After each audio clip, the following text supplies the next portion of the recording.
Mga kasangkay, bali isang buwan ko na itong hindi na nabisita itong aking mga inalagaan na mga materialis na bonsai. Ngayon di subukan kong dalawin. Bali tinubuan na ito ng ng papaya. So, payat, matangkad. Dalawa yan mga kasangkay, yung isa. 3 buwan. Sama na yung saging.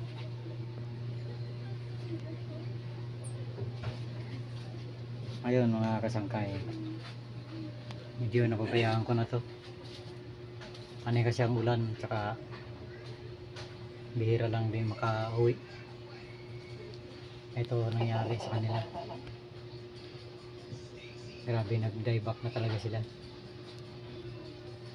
Masdan nyo yung aking kalyos, kahit agulan na medyo nasunog.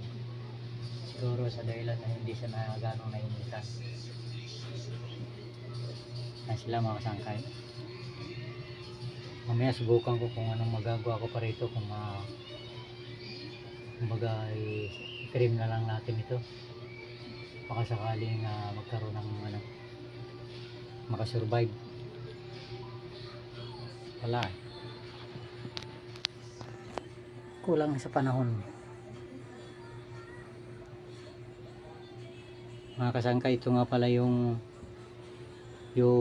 cuttings lang na nakuha ko na na tinatawag na miracle fruit. Ito siya mga kasangkay. Ayan o. Ang ginawa ko dito mga kasangkay, tinago ko lang ito sa lilim.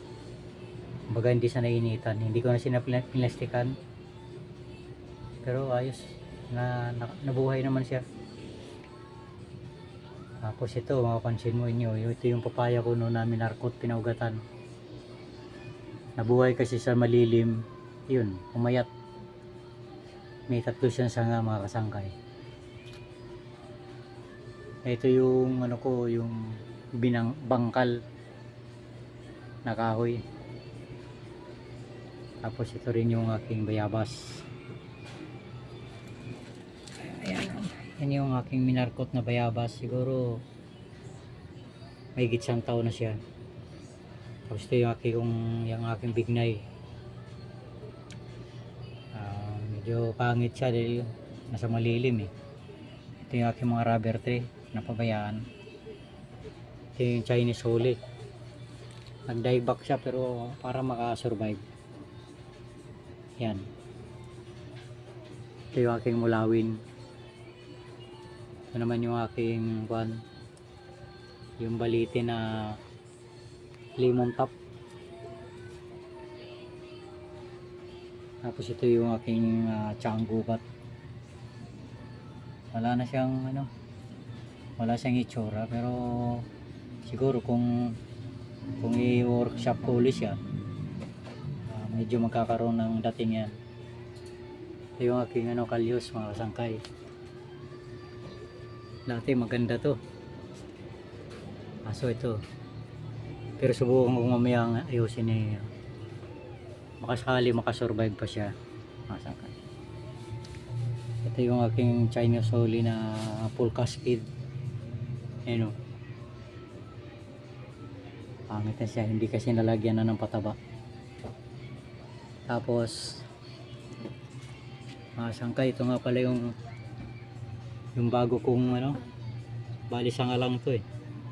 Yung tinatawag nila na mulberry fruits. Tapos ito yung aking yung pandakakit China ko. Sabi ko, Liam.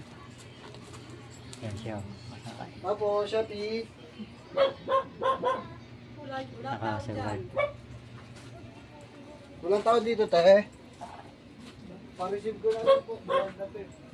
Abel. Ito yung aking papaya, bulaklak na mga sangkay. Ewan ko lang kung magtuloy ito.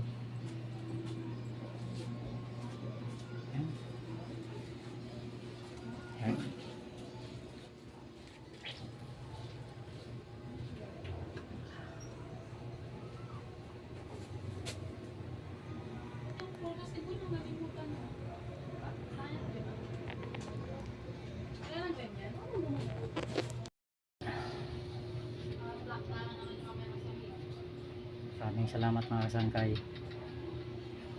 Doon nga pala sa nagko-comment bakit daw